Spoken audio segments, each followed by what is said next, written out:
estado conosco o tempo todo. Louvado seja Deus, bem-vindo aos irmãos que estão aí pelo Facebook, que estarão acompanhando aí a nossa homilia de hoje, que nós vamos falar um pouco sobre a depressão. Amém?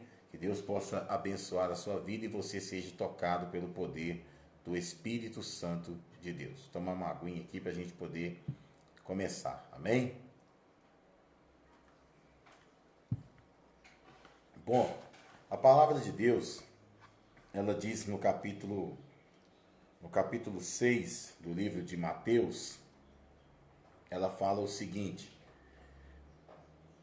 por isso vos digo, não andeis cuidadosos quanto à vossa vida, pelo que haveis de comer ou pelo que haveis de beber, nem quanto ao vosso corpo, pelo que haveis de vestir. Não é a vida mais do que o vestuário? Olhai para as aves do céu, que nem semeiam, nem cegam, nem ajuntam em celeiros, contudo vosso Pai Celestial as alimenta. Não tendes vós muito mais valor do que elas?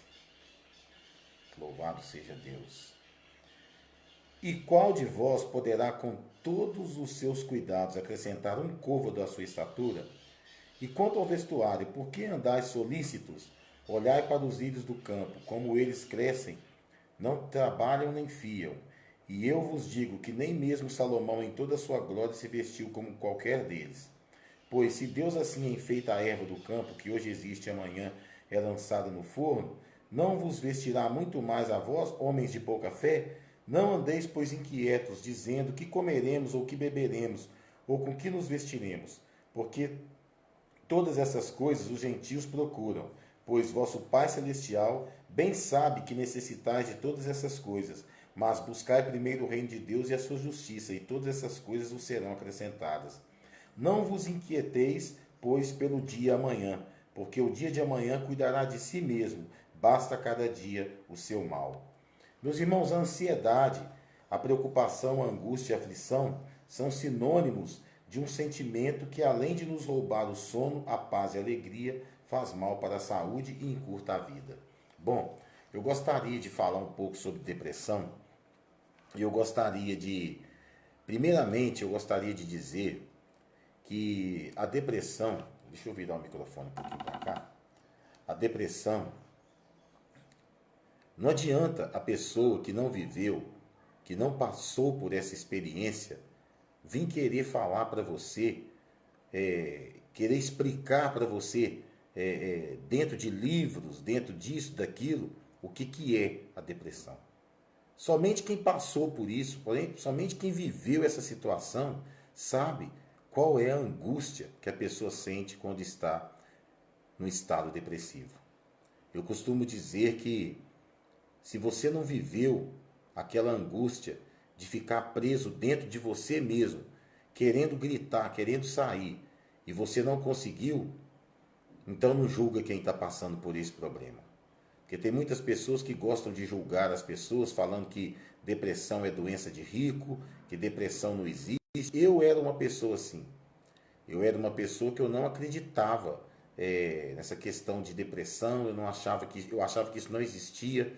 Eu achava que meus amigos que eram da polícia falavam que tinha essas coisas para poder pegar atestado. Eu pensava dessa forma. Até o dia que eu fui acometido da síndrome do pânico, um ano após eu ter aposentado da polícia. E eu vivi uma situação terrível, uma situação que eu não conseguia chegar no portão da minha casa, eu ficava só dentro do quarto, eu não conseguia, eu perdi o apetite, eu perdi, acho que se eu não me engano, 20 quilos em 15 dias. Eu fiquei mal, eu sentia dores terríveis no corpo. Eu não conseguia nem orar, meus irmãos. A situação ficou tão crítica que eu não conseguia nem orar. A única coisa que eu conseguia era, no meu pensamento, pedir a Deus para ter misericórdia da minha vida. E eu me lembro que as pessoas iam me visitar e eu recebia as pessoas, mas eu não queria receber ninguém, eu não queria falar com ninguém. Eu não queria ter contato com ninguém, eu queria ficar sozinho, eu queria ficar dentro do meu mundo. O meu quarto era o meu mundo. E as pessoas acham que a pessoa que está depressiva, ela precisa receber visita, ela precisa estar no meio do povo. Gente, Não tem nada a ver. Você pode estar no meio de 10 mil pessoas que você se sente sozinho.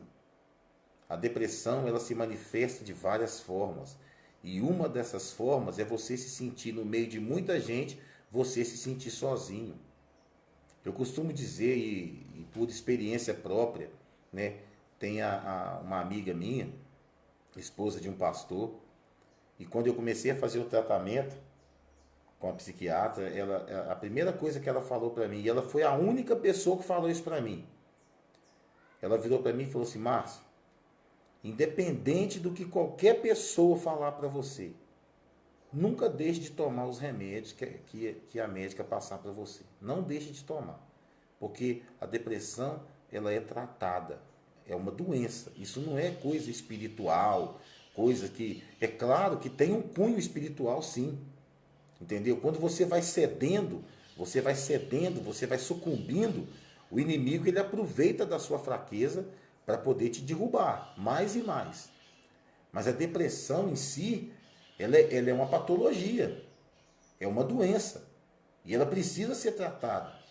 Então ela falou, que foi a única pessoa que falou isso para mim. Outras pessoas falaram para mim: ah, irmão, vamos só orar que isso vai resolver, vamos só isso que vai resolver. E eu tenho visto muitas pessoas cristãs, evangélicas, pastores, presbíteros, diáconos, membros de igreja suicidando. Por quê? Porque não procuraram ajuda especializada. Eu quero dizer para você, meu irmão, não cai nessa não. Deus, ele é perfeito em tudo que ele fez. E se os médicos não fossem autoridades constituídas, por Deus sobre nossas vidas, para que Deus deixaria aí os médicos aí? Para que Deus faria com que a ciência fosse cada vez mais se aprofundando e os próprios cientistas reconhecendo que existe um Deus, soberano sobre os céus e sobre a terra? Por que Deus abriria a inteligência desses médicos para que eles pudessem cuidar das pessoas? Esse coronavírus, por exemplo, que surgiu aí agora, já apareceram 4, 5, 6 vacinas aí que foram estudadas, porque Deus deu capacidade aos cientistas de descobrir uma vacina. Agora, se você tem esse pensamento de achar que a depressão é algo que não tem, que ela é uma doença de rico, que é uma doença assim, sem assado, e aquelas pessoas que simplesmente pulam na frente de um caminhão e se arrebenta toda lá na frente do caminhão, ou pula de um prédio de 10 andares, você acha que uma pessoa em sã consciência, ela iria pular de um prédio de 10 andares sabendo que ela vai esborrachar todinha lá no chão? Você acha que a pessoa iria pular na frente de uma carreta? A carreta vindo ali a 100 km por hora, a pessoa ia pular na frente de uma carreta se ela não estivesse num estado depressivo? É evidente que tem pessoas que têm outros tipos de patologia, esquizofrenia, né? Tem pessoas que têm outros tipos de patologia, mas a questão da depressão, muitas das vezes, leva a pessoa ao suicídio. E as pessoas precisam entender que a questão da depressão, de repente, só precisa de um gatilho para ela desencadear. No meu caso, eu tive uma desavença com um familiar meu. E desencadeou em mim a síndrome do pânico. E eu fiquei praticamente durante uns 8 meses. Uns 8 meses mal. Mal, mas mal mesmo. Qualquer coisa eu chorava. Qualquer coisa eu ficava triste, mais triste do que eu já estava. Eu não queria sair do quarto. A minha esposa foi uma guerreira comigo, porque ela me ajudou demais. Ela teve paciência demais, porque a pessoa que está depressiva, ela não precisa de ninguém para ir lá acusar ela não precisa de ninguém para ir lá falar: ô, sai dessa isso, vamos sair, vamos divertir. A pessoa que está depressiva não precisa de ninguém para poder falar esse tipo de bobagem para ela. A pessoa que está depressiva, muitas das vezes, ela precisa ser ouvida. É como se a pessoa estivesse entulhada, fosse uma grande represa e estivesse entulhada, entendeu? A ponto de explodir. E ela precisa ser ouvida. Às vezes ela precisa só ser abraçada e ser ouvida. E comigo foi assim, meus irmãos. Eu precisava ser ouvido. Eu falava e ninguém me ouvia, ninguém me escutava. Quando eu comecei a ir nas sessões com a psiquiatra me ouvia. E você sabe o que ela mais falava para mim? E até hoje eu ainda vou nas sessões com ela. Você sabe o que ela mais falava para mim? Uma coisa que Deus é tão perfeito, que o que ela mais falou, desde a primeira consulta que ela me ouviu, ela deixou eu falar, ela me deixou à vontade. E desde a primeira consulta até a última consulta que eu fiz com ela, que foi até semana passada, sabe qual a coisa que ela mais falou comigo? Sobre Deus.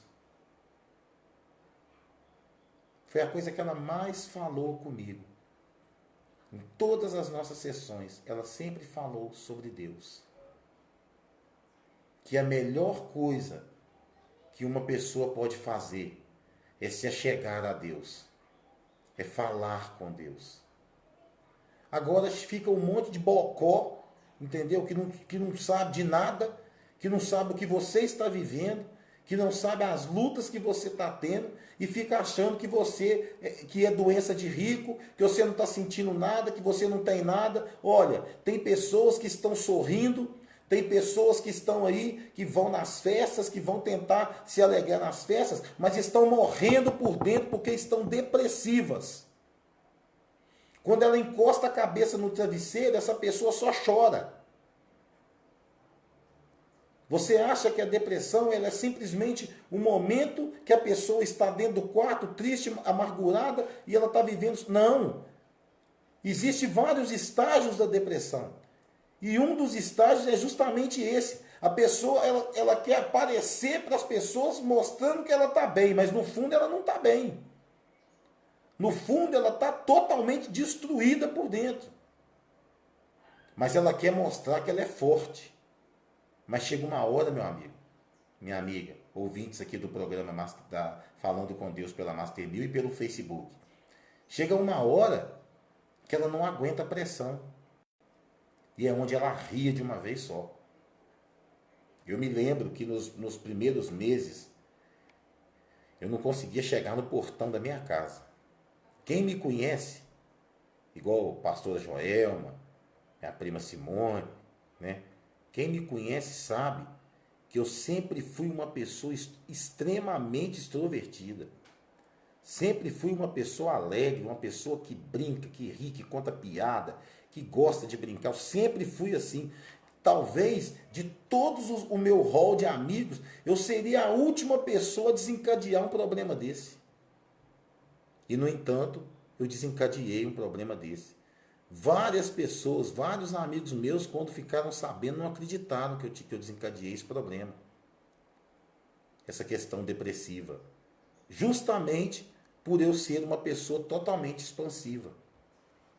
Eu comecei a perceber que as coisas não estavam bem para mim nos meus últimos anos, os meus 2 últimos anos de trabalho. Eu comecei a ter crise de ansiedade. Eu comecei a não ter mais prazer no meu trabalho. Quando ia chegando a hora de eu ir trabalhar, eu falava, meu Deus, eu tenho que trabalhar, meu Deus, eu tenho que ir para o serviço. E eu vestia a farda e aquela farda já estava pesando para mim. E aí eu decidi aposentar, já tinha tempo, decidi aposentar. E eu passei o ano de 2018 todo um ano muito difícil. 2018 foi um ano muito difícil. Muito difícil. Quando foi no dia 28 de dezembro de 2018, eu dei a primeira crise. A crise que veio, que me arrebentou. Eu fiquei preso no banheiro por 25 minutos. sem conseguir sair. Eu não tinha força para sair do banheiro, eu não tinha força para abrir a porta. E a minha mulher batendo na porta do banheiro, desesperada, eu não conseguia sair. Quando eu consegui sair do banheiro, eu fui para o outro banheiro. E eu entrei debaixo do chuveiro frio. Sentei numa cadeira e fiquei debaixo do chuveiro frio. Eu achei que eu estava tendo assim uma queda de pressão, alguma coisa assim. E eu ia para São Paulo.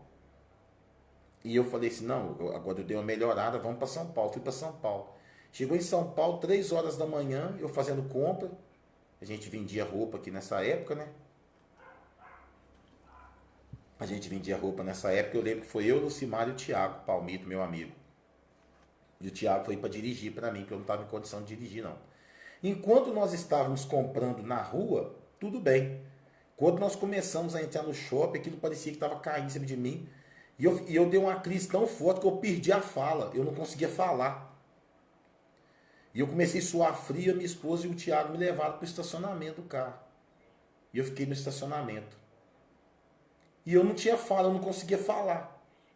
E eu fiquei 2 horas sem falar. Eu tentava falar, não saía nada. Quando deu 6 horas da manhã, minha voz foi voltando. Eu virei para o Thiago e falei, ó, vamos embora. Vamos embora porque nós estamos em São Paulo e eu preciso ir para o hospital. E nós viemos. E eu cheguei em Poços de Caldas e já fui direto para o hospital. E nisso eu cheguei no hospital, fizeram uma bateria de exames e tal. Lembro que o médico falou para mim, olha, do ponto de vista clínico, você não tem nada. Agora você vai ter que procurar um psicólogo, um psiquiatra para ver o que está acontecendo. E me deu uns remédios lá, tomei uns remédios, fui embora para casa, beleza. Fui bem para casa, tranquilo. Isso no sábado, né? No domingo eu falei com a minha mulher, vamos fazer compra. Tem que fazer compra aqui para casa e tal. E eu moro em Botelhos, fica a 30 quilômetros de Poços. Pegamos e fomos para Poços de novo. Quando eu entrei no mercado, não tinha ninguém. O mercado estava vazio. Fazendo compra, tranquilo, numa boa, beleza. De repente o mercado encheu de gente. Quando encheu de gente, eu fiquei doido dentro do mercado. Eu dei crise dentro do mercado. E eu precisei sair correndo dentro do mercado na hora. E aí o que aconteceu? Ali eu vi que não estava bem. Foi quando eu falei, tem alguma coisa errada. E daquele dia para frente, eu fiquei 25 dias de cama. Eu não conseguia sair da cama para me virar na cama. A minha esposa que tinha que me ajudar a virar na cama. Eu sou muito grande, sou muito gordo. A minha esposa que tinha que me virar, minha esposa miudinha, coitada. Ela que tinha que me virar na cama. E aí eu marquei a consulta em Belo Horizonte. Foi onde meu amigo Natal, né, que me levou para Belo Horizonte. E aí eu marquei na reumatologista, porque eu sentia dores terríveis. E meu psicológico estava todo bagunçado. E a reumatologista falou, olha, engraçado, porque eu não vou fazer os exames aqui, mas nos seus exames clínicos não tem nada. E eu marquei a consulta com o psiquiatra logo após a consulta logo após a consulta com a reumatologista. E por incrível que pareça, meus irmãos, Deus é tão perfeito que quando eu entrei na sala do psiquiatra, eu entrei em crise. E eu comecei a gritar, segundo o Natal conta, né? Eu comecei, porque eu não lembro de nada, comecei a gritar, comecei a falar que ia morrer e tal. E o Natal tentou me dar um copo d'água. E o médico pegou e falou, não, deixa ele.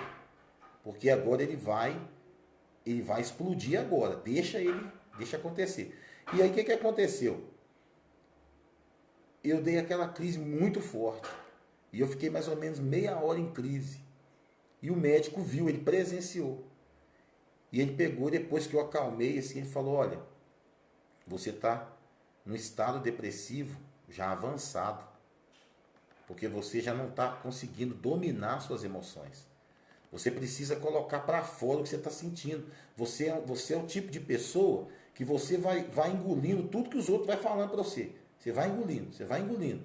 E você não põe isso para fora. E o meu pai era dessa forma também. O meu pai era desse jeito. Então o que acontecia?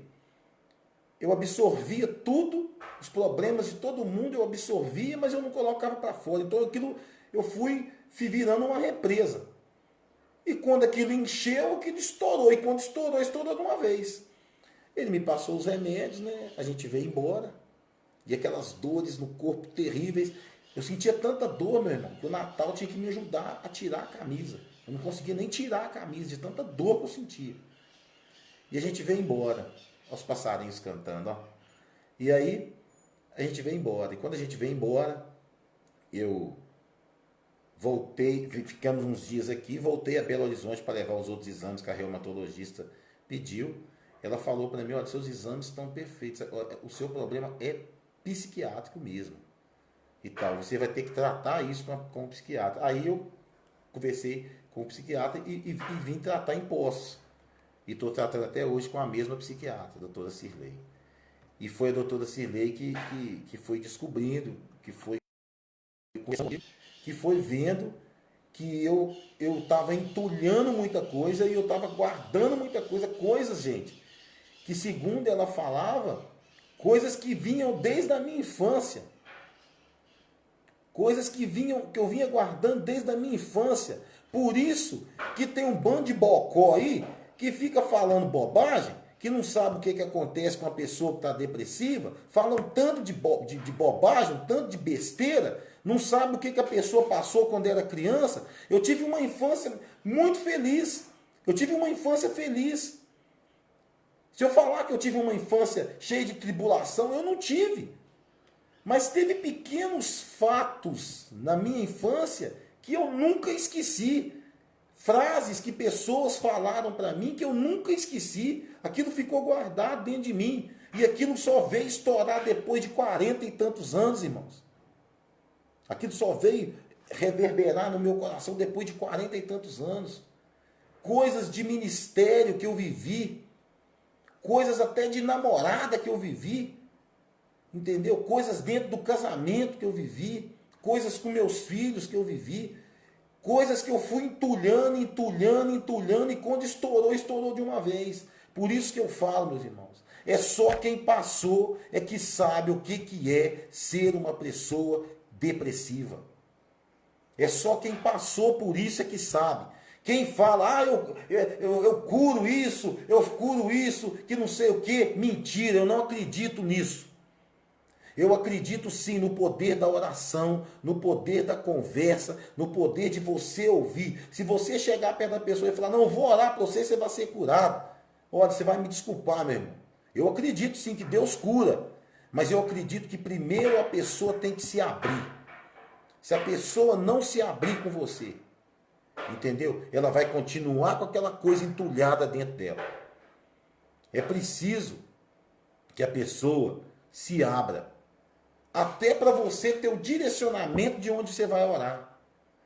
E lembrar, gente, que depressão é uma coisa patológica, é doença, é comprovadamente, já é comprovado que é doença. E é o mal do século. Esse coronavírus aí, ó, ele já matou 200 e tantas mil pessoas no Brasil. Mas a depressão, meus irmãos, proporcionalmente falando, mata também. Mata também. Certo dia eu fui na casa de uma pessoa, eu vi uma moça, coitada. Eu fiquei com compaixão da moça. A moça de 24 anos. O semblante da moça, parece que a moça tem uns 70. De tão triste que a moça é. O semblante carregado de tristeza. Você vê que a moça não está bem. A moça não fala. Ela não fala, ela não se abre. Você vê que ela não está bem. E outras pessoas que a gente conhece que só chora. Às vezes você vai atender uma pessoa, a pessoa só chora. Você vai falar que essa pessoa está bem. A depressão, meus irmãos, ela em nada tem a ver com o seu emocional. É muito mais forte do que o seu emocional. Sabe por quê? Porque você vai no culto, por exemplo, é cantado um louvor lá no culto, aquilo toca a sua alma, toca o seu emocional, e você pega e chora e tal. A depressão não. A depressão, o choro da depressão é algo muito mais forte. É algo que dói. E é só quem sente que sabe o que é. Eu acredito que Deus, Ele permite que a gente passe por isso, para que a gente possa ajudar com a nossa experiência aquelas pessoas que estão passando por esse problema. Por isso, meus irmãos, que eu não me atrevo a julgar a pessoa que está com depressão. Eu não me atrevo a dizer para quem quer que seja que aquilo é doença de rico, que aquilo é doença que a pessoa, quem é pobre não pega. Eu não me atrevo a dizer isso. E eu aconselho a você a não julgar as pessoas dessa forma. Porque eu estou falando daquilo que eu vivi, daquilo que eu passei, e não foi fácil. Sou pastor evangélico? Sou. Eu creio em Deus demais da conta. Eu tenho fé? Tenho. Mas eu sou homem. Sou sujeito às mesmas paixões, assim como Elias foi, assim como Moisés foi, assim como outros profetas também foram. Sujeito às mesmas paixões. A Bíblia fala, o sol nasce para todos. A depressão, ela não é característica de uma classe social. Não. Não é só rico que pega, não é só pobre que pega, é qualquer um. É qualquer um. Então, meus amados, não brinca com uma coisa tão séria quanto isso. E para você que é crente, para você que é cristão, não pensa que é vergonha procurar ajuda. Não pensa que é vergonha procurar ajuda. Não é vergonha nenhuma, não é demérito nenhum. A sua fé, ela não vai ser diminuída porque você procurou um médico. Jamais a sua fé não será diminuída porque você procurou um médico. Porque Deus deixou os médicos aí para eles cuidarem de nós também. Deus pode curar através da oração? Claro que pode. Lógico que pode. E você tem que acreditar nisso. Senão, aonde que está a sua fé? Mas você também pode depositar a sua fé. Porque Deus pode usar um médico, iluminar o médico, para que ele acerte de primeira o seu diagnóstico. E eu quero dizer para você, meus queridos, nunca duvide de alguém que está numa situação dessa. Procure ajudar. Não vai falar bobagem para a pessoa, não. Não vai dar uma de que você é sabichão, que você é isso, que você é aquilo, que você pode, que você acontece. Para com isso. Não faz isso, não. Você pode estar colocando a vida daquela pessoa ali em risco. Você já imaginou? Você chega perto da pessoa e fala assim, ah, fulano, você não tem nada não, senhor, para com isso. Você não tem nada não, para com isso.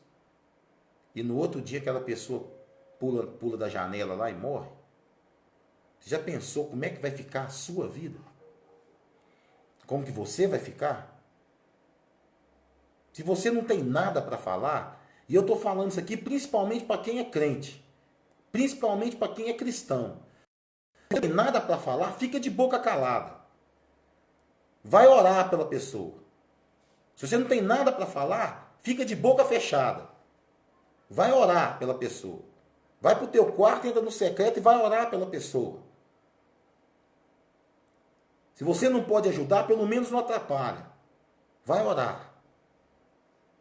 Agora, se você é uma pessoa sábia, que busca a sabedoria de Deus, vai lá, ouve a pessoa. Ouve aquela pessoa. Porque muitas dessas pessoas que estão em depressão precisam ser ouvidas. Elas não têm ninguém para ouvir. Chega aquele monte de gente lá, entulha a pessoa, fala, entendeu? E não deixa a pessoa falar. E muitas vezes a pessoa quer só falar. Ela quer se abrir. Porque ela está presa dentro de um mundo e ela quer sair dali e não está conseguindo. E é isso que eu quero dizer para você. É isso que eu quero dizer para você. Vamos ajudar. Não vamos prejudicar aqueles que já estão prejudicados. Vamos ajudar, vamos amar. Vamos amar mais. Vamos amar. amar ao próximo como a nós mesmos. Vamos parar com esse pré-julgamento de dizer que a depressão é algo de classe. O preto pega, o branco não pega, o pobre não pega, o rico pega. Vamos parar com isso, gente. Vamos crescer. Vamos buscar a sabedoria que vem do alto. Amém, queridos? Que Deus possa te abençoar grandemente. Que essas palavras possam achar morada no seu coração. E eu quero dizer para você que eu estou à disposição para quem quiser bater um papo, conversar, saber mais detalhes do que aconteceu comigo. Eu não tenho vergonha nenhuma de contar. Não tenho vergonha nenhuma. Tem muito mais detalhes, né? Eu não estou abrindo aqui, né? Até por causa do tempo. Mas tem muito mais detalhes de coisas que aconteceram. Você pode me chamar aqui no privado, se você quiser. A gente conversa. Eu estou aqui apto a conversar com você a hora que você quiser. Mas saiba de uma coisa. Aprenda a ouvir. Aprenda a ouvir quem está passando por uma situação dessa. Porque é muito importante a pessoa ser ouvida. Amém? Um beijo no coração de todos vocês. Fiquem na paz deste grande amor de Deus. E eu quero dizer para vocês, olha, a gente tem 2 ouvidos e uma boca. Se a gente tem 2 ouvidos, é para ouvir mais do que falar. Amém? Deus abençoe vocês.